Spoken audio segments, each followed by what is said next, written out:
ቆብሻል እኔ የምፈልገው ይሄ ነገር እንዲታው አስረግጬ የምነግርሽ ነገር እስካሁን ድረስ ማስመሰልሽ ታውቆብሻል እኔ የምፈልገው ይሄ ነገር እንዲታወቅብሽ ነበር እንደምታውቅባት ንገራት አፈቅራታለሁ እኮ እንዴት ልመን እንዴት አምኜ እንድቀበል ነው የምትጠብቂያለሽ እኔ ፊት አታልቅስ ሲጀመር ለእንደዚህ አይነት ሴት ለቅሶ ምናምን አያስፈልግም ማልቀስ ሲጀመር አንድ ነገር ልንገርህ አይደለ ልጅቷ በጣም አስመሳይ ናት እና ደግሞ መልካም የጋብቻ ዘመን ይሁንልሽ አንቺም ማግብተሻል ናሂም ከዚህ በኋላ የራሱ ህይወት ይኖረዋል ማለት ነው እንኳን ተረጂ ማን ይረዳኝ ምንድነው እስቲ ንቃብናት ነቃበል እስቲ ትንሽ ለማሰብ ሞክር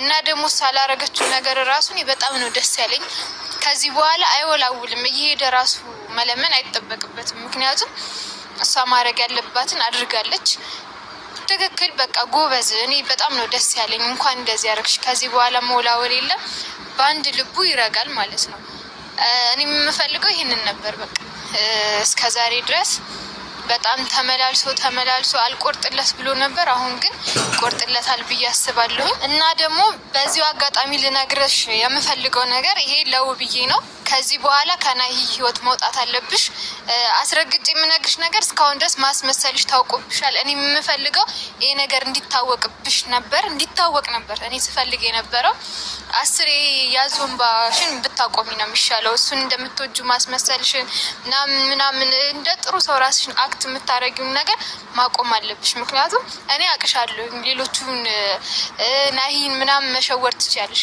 ከዚህ በኋላ ግን ናሂ የሚባል ሰው አታውቂም እና ደግሞ መልካም የጋብቻ ዘመን ይሁንልሽ አንቺም ማግብተሻል ናሂም ከዚህ በኋላ የራሱ ህይወት ይኖረዋል ማለት ነው እና ደግሞ ያደረግሽው ውሳኔሽ ምናምን ጥሩ ነው በቃ ትክክለኛ ማንነትሽን አሳይተሽናል እና መሰግ ብቻህንም ለማግኘት እንዳታስብ ፋፊ እውነቱ እንዲወጣ ፈልጋለሁ ያ ምን እውነት ነው የምትፈልገው ከዚህ በኋላ ከዚህ በላይ ቆይ እንዴት ነው መሆን የምትፈልገው አንተ ጤነኛ አይደለህም አረ በእናትህ ንቃ ነው ምን እየሆንክ ነው ፋፊ አንቺ እንኳን እሺ ምን እየሆን በጣም እያነደርከኝ ነው አንቺ እንኳን ተረጂ ማን ይረዳኝ ምንድነው እስቲ ንቃ በእናትህ ነቃበል እስቲ ትንሽ ለማሰብ ሞክር እንዴ ቆይ ማን ነው አንተን እንትን እያለ ያለው እንዴ አራውሽ እኔ እንዴት አድርጌ እንደማስረዳህ አላውቅም ተጨናነቂ አልፈልግም እሺ እንዳያምሽ ፋፊ ልቀቀኝና ይኸውልህ ከዚህ በኋላ እኔ እንደዚህ እንድታረግ ሌላ ነገር አስሬ እየተለማመጥክ እየለመንክ እየመጣ እኔ እንዴት ነው የምረጋጋው ቆይ ችግርህ ምንድነው አንተ ከሷ ጋር ያለ ነገር ምንድነው ከዚህ በላይ ምንድነው የምትፈልገው የሰርጓ ቀን ሚዜ መሆን ነው የምትፈልገው ምንድነው ፍላጎትህ መልስልኝ ፍላጎትህ ምንድነው ከዚህ በኋላ ምንድነው የምትፈልገው ንገረኝ እሺ ምን እንዳደረግ ነው አንቺ የምትፈልጊው ከዚህ በኋላ ተረጋግተህ በስነ ስርዓት በአንድ ልብ አብረን እንድንኖር ነው የምፈልገው ሰማኸኝ አይደለ እየሰማኸኝ ነው በቃ ወስነህ ከኔ ጋራ ቀጥ ብለህ እንድትኖር ነው የምፈልገው ካልሆነ ግን ምን ከሷ ጋር ምን የቀረ ነገር ወረቀቱን እንኳን አልጨረስኩም በቃ እኮ አግብታለች አይደለ ከዚህ በኋላ ምን እኔ እንዴት ልመን አግብታለች ብዬ እንዴት አንተ ጤነኛ አይደለህም ያመሃል እንዴ ያመሃል ምንድነው ቆይ የምፈልገው ምንድነው ንገረኝ ምንድነው ፍላጎትህ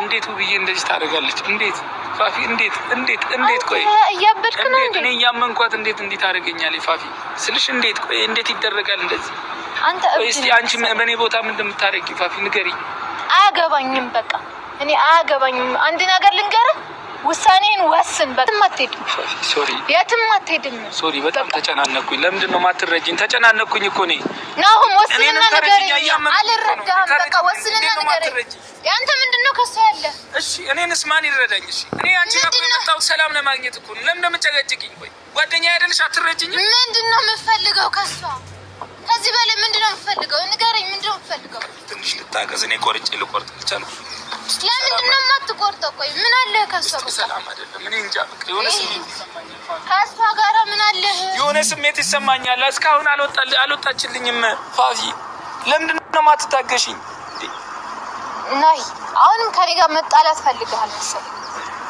ፋፊ በቃ መሄድ አለብኝ የትም መሄድ አለብኝ መጀመሪያ እኔ እየተረዳሽኝ አይደለም አልረዳም እንዴ ነው ማትረጂ ማን አለ እኔ አንቺን ብዬ አይደል እንዴ መጣ ለምን ነው ማትረጂ ስንቴ ነው የምረዳህ ንገረኝ ስንቴ ነው የምረዳ? ንገረኝ። ስንቴ ነው የምረዳ? አንተ አይገባም እንዴ? ቆይ እስቲ ለምን ለመንቃት አትሞክርም? ቢያንስ እንኳን እንዴ። ቆይ አንተ ምን ሆነህ ነው? ምን እየሆንክ ነው? ወይኔ የትም አትሄድም። ንገረኝ መጀመሪያ። በቃ ጨርሻለሁ። ከዚህ በኋላ ምንም መናገር አልችልም። ተጨናነኩኝ። እኔ አንቺ ጋር ስመጣ እረፍት ለማግኘት ነው ፋፊ። የውብዬ ህይወት የተበጠበጠው ፋፊ ከመጣች ጀምሮ ነው። ፋፊ በህይወታቸው ከገባች ጀምሮ ነው። በቃ በፊት በጣም የሚያስቀና መንፈሳዊ ቅናት የሚያስቀና እኔም እንደነሱ አይነት ትዳር በነበረን ከስደት አይደለም የምንለው በተለይ የመዳም ቅመሞች በጣም የምንመኘው ነው። ሰላም ጤና ይስጥልኝ ውድና የተከበራችሁ የመታገስ ቤተሰብ እንዴት አላችሁ? ነው ያለው። እግዚአብሔር ይመስገን ሁሉ ሰላም ነው። እናንተም ባላችሁበት ሰላማችሁ ብዝት ይበል እያልኩኝ ዛሬ እንግዲህ ፋፊ ውብዬ አግብታለች እያስመሰለኝ ነበር እያለች መታለች ማለት ነው። ከዚህ ቀደም ብር በልቶኛል ከአረብ ሀገር ብላ ህይወታቸው ውስጥ እሷ በገባችው በዛው እግር ነው የቀጠለው ማለት ነው። ውብዬ ለትዳሯ በጣም እየታገለች ነው። ውብዬ ለትዳሯ እንዳይበላሽ በጣም ብዙ ዋጋ እየከፈለች ነው። እዚህ ጋር ደግሞ ለብቻዋ ስትሆን ወንድሟን ስትጠራው ወንድሟ እንግዲህ ሊረዳት አልቻለም፣ ናሂም ሊረዳት አልቻለም። በዚህ መካከል ግን በመካከላቸው ትዳራቸው እንዲበላሽ ያረገው ናሂ ነው ብዬ ነው የማስበው። በየዋህነቱ ናሂ አውቆ ለሰው ረዳለሁ ለሰው ሆናለሁ በሚለው እና ፋፊ በነው የህይወት ከገባች በኋላ ናሂ ለሰው መርዳት ያስደስተዋል። በጣም የዋህ ልጅ ነው። የዋህነቱን ተጠቅማችሁ ትዳርን መስቀልቅል ለማውጣት በጣም ብዙ ሰው የሚቀናበት ህይወት ነበር ያላቸው። ያኔ ቅናት ሲሉ መንፈሳዊ ቅናት ነው እንጂ ሌላ አይደለም። እንደዛ እያረጋችሁ ያላችሁ ከህይወት ውብዬ በጣም እየጣረች ነው። እውነት ለመናገር የመታገስ ቤተሰቦች እናንተ ሀሳብ አስተያየታችሁን ስጡ ነው የምለው። እኔ ውብዬና ናሂ ከውስጣቸው ወንድምም እህትም ጓደኛ ምናምን እነሱን ካስወጡ ውብዬና ናሂ ይቅርታ ይጠያየቃሉ። ውብዬም ካጠፋች ናቲን ይቅርታ ትጠይቃለች። አሁን ግን ትዳራቸው ውስጥ ገብታችሁ እያመሰላችሁ ያላችሁት እናንተ ናችሁ። አስመሳይ ነበረች ምናምን አንቺ ነሽ አስመሳይ። አንዴ ብሬን በልቶታል፣ አንዴ ባሌ ነው፣ አንዴ ጓደኛ ነው፣ አንዴ ይቅርታ እያላችሁ ማለት ነው። የዋህነታችሁን ተጠቅማችሁ የእነሱን ትዳር ለማፍረስ የተነሳችሁ እናንተ ናችሁ እንጂ ውብዬ አይደለችም አስመሳይ። ያው ውብዬ ደግሞ ናሂን ለማስረዳት ሞክራ ነበረ። ሳታውቅ ነው። ውብዬ የምታውቀው ነገር የላትም። ይሄን ልጅ ይዞ ሲመጣ ጓደኛውን ይዞ ሲመጣ ወንድሟ ማለት ነው ውብዬ ንጹህ ልጅ ናት። ውብዬ ትዳሯን ለማዳን ነው እየጣረች ያለችው። ብዙ ነገሮች እያረገች ያለችው እየጣረች ያለችው ትዳሯ እንዳይፈርስ ልጆቹ ያላባት እንዳያድጉ ብላ ነው ሁላ ነገር እያረገች ያለችው። እናንተ ናችሁ። ፋፊ ነሽ አንቺ ነሽ አስመሳይ። ትዳር አለኝ ባለ ትዳር ነኝ ትያለሽ፣ ግን በመካከል እየሄዳችሁ በነገራችን ላይ የአሁኑ ትዳር በብር ተሸጧል ማለት ሁሉም በየቤናቸው ዩቱበሮች ናቸው። እኛም እየሰራን ነው። በዩቱበሮች በብዛት ሳይሆን አጠገባቸው ባሉ ሰዎች ነው ህይወታቸው እየተበላሸ ያለው፣ ህይወታቸው ውስጥ እንዲወጣ ያለው ማለት ነው። አሁን ውብዬና ናሂ ከመካከላቸው ያሉትን ሰዎች እያንዳንዳቸው 1 2 3 ብሎ ወንድም ምንም በመካከላቸው ለብቻቸው ቢሆኑ እርግጠኛ ነኝ ይታረቃሉ። ውብዬና ናሂ እስካሁን ድረስ አይቆዩም ነበር ማለት ነው። ምን አለ መሰለሽ ፋፊ ከእንግዲህ ወደ አንቺም በወዲሽ ይዘሻል፣ የልጅ እናት ልትሆኝ ነው። ስለዚህ ከእነሱ ህይወት ብትወጪ ብዬ ነው የማስበው። ጥሩ አይደለም። እና ውድ ቤተሰቦች የመታገስ ቤተሰቦች ከእንደዚህ አይነት ፈጣሪ ይጠብቃችሁ።